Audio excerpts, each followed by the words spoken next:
आप लोग की जानकारी में है कि 11 तारीख को एक घटनाक्रम हुआ था करीब 10:30 बजे तिब्बती मार्केट में, और उसकी सूचना मिलते ही जब जो वहाँ से इंजर्ड था उसको अस्पताल ले गए, जहाँ वो ब्रॉड डेड हो गया था दून हॉस्पिटल में, और जब उसकी शिनाख्त अर्जुन शर्मा के रूप में हुई थी। इसके बाद से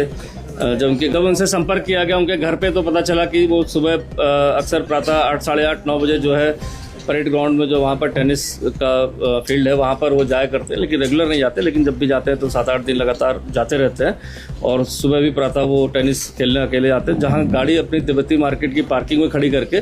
और जब वापस आते हैं तो उनका एक रूटीन था, हैबिट था कि वो वहाँ पर जूस वगैरह या फ्रूट्स वगैरह जो है लेते थे वहाँ पर।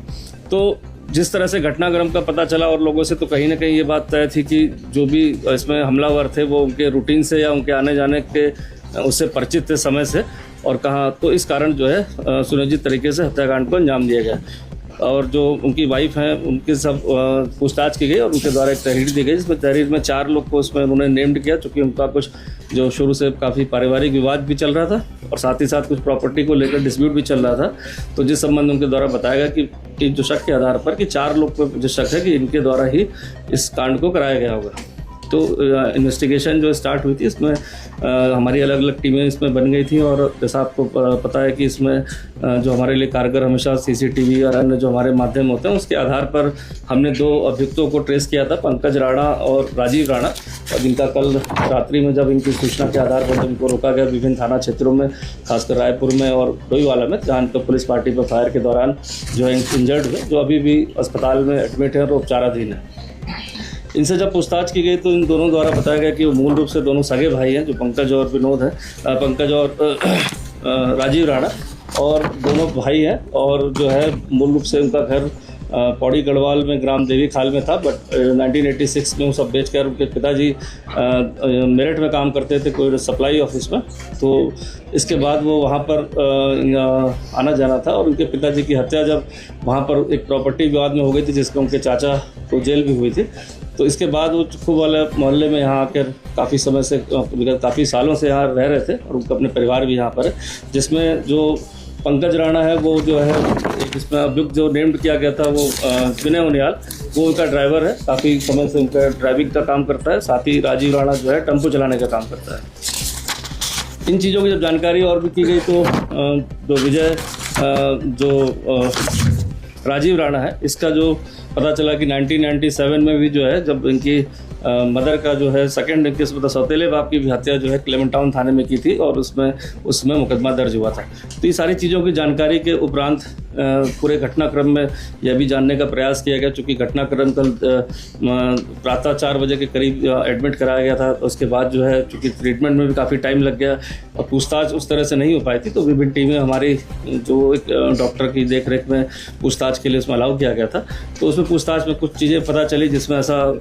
लिंक इसमें इस्टेब्लिश हुआ हमारे बीच की, जो ड्राइवर है कहीं ना कहीं जो है जो अभियुक्त विनय उनियाल है इसके टच में था। और जब ये प्रॉपर्टी विवाद जिसके बारे में अभी बताऊंगा, तो उसके कारण उसके द्वारा परेशान रहने के कारण उसको कहा गया था कि कहीं अगर कोई ऐसा व्यक्ति मिल जाए जो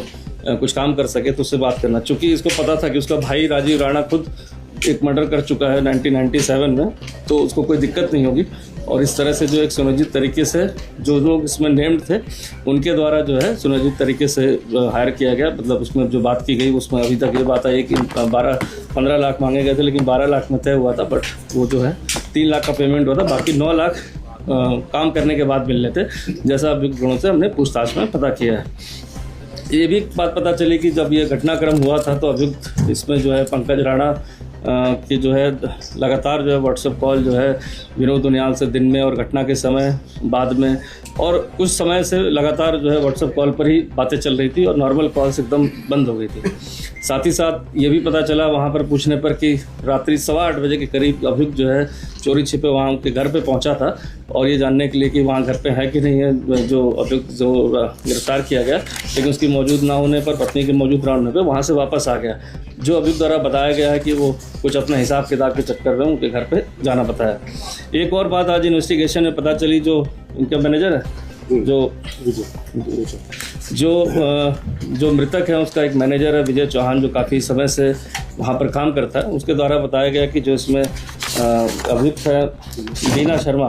जो मृतक की जो मदर है, इनके द्वारा कुछ दिन पूर्व पूछा गया था कि अपने बेटे के बारे में, चूँकि वो अलग रहता है, जब से पारिवारिक विवाद चल रहा तो अलग रहता है, तो उनके द्वारा पूछा गया था कि ये कहाँ कहाँ पर खेलने जाता है सुबह और किस जगह जाता है, क्या इसकी टाइमिंग रहती है। तो चूँकि एक नॉर्मल वे में पूछा गया था तो उस समय कोई ऐसा शक सुबह इनके मैनेजर को नहीं हुआ, लेकिन जब बाद में घटनाक्रम हुआ और जब हमारी टीमें अलग अलग करके लोगों से पूछताछ कर रही थी तो उनके द्वारा भी इस बयान बताया गया कुछ दिन पहले